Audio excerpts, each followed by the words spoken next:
Anak adalah bagian dari generasi muda sebagai salah satu sumber daya manusia yang merupakan potensi dan penerus cita-cita perjuangan bangsa, yang memiliki peranan strategis dan mempunyai ciri dan sifat khusus, memerlukan pembinaan dan perlindungan dalam rangka menjamin pertumbuhan dan perkembangan fisik, mental, dan sosial secara utuh, serasi, selaras, dan seimbang.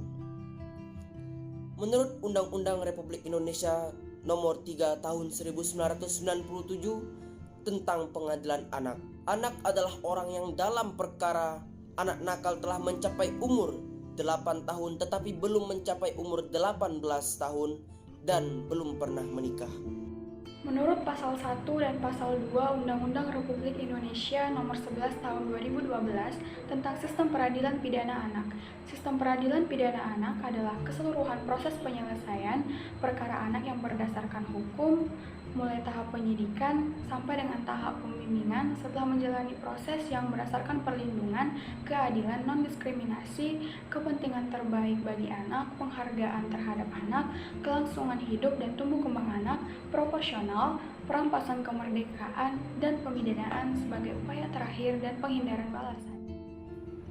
Kekerasan terhadap anak adalah tindak kekerasan secara fisik, seksual, penganiayaan emosional, atau pengabaian terhadap anak. Di Amerika Serikat, Pusat Pengendalian dan Pencegahan Penyakit CDC mendefinisikan penganiayaan anak sebagai setiap tindakan atau serangkaian tindakan oleh wali atau kelalaian oleh orang tua atau pengasuh lainnya yang dihasilkan dapat membahayakan atau berpotensi bahaya atau memberikan ancaman yang berbahaya kepada anak.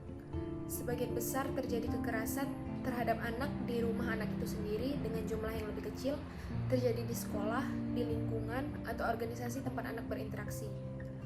Ada 4 kategori utama tindak kekerasan terhadap anak. Yang pertama ada pengabaian, yang kedua ada kekerasan fisik, yang ketiga ada pelecehan emosional atau psikologis, dan yang terakhir ada pelecehan seksual anak.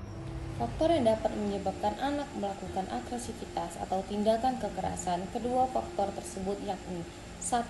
Faktor biologis. Faktor biologis yang berasal dari dalam diri anak atau internal dapat berupa pengaruh genetik sistem otak kimia, darah, atau hormon seks.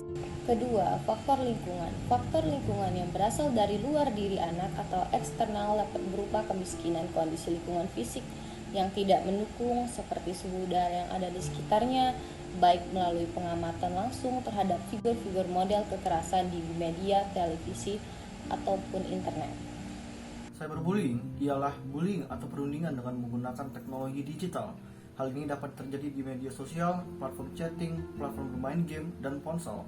Adapun menurut Think Before Text, cyberbullying adalah perilaku agresif dan bertujuan yang dilakukan suatu kelompok atau individu menggunakan media elektronik secara berulang-ulang dari waktu ke waktu terhadap seseorang yang dianggap tidak mudah melakukan perlawanan atas tindakan tersebut. Jadi, terdapat perbedaan kekuatan antara pelaku dan korban. Perbedaan kekuatan dalam hal ini merujuk pada sebuah persepsi kapasitas fisik dan mental, sehingga cyberbullying ini merupakan sebuah tindak berulang yang bertujuan untuk menakuti, membuat marah, atau mempermalukan mereka yang menjadi korban. Baiklah, berikut ini adalah short film visualisasi cyberbullying dari kelompok 4. Please enjoy.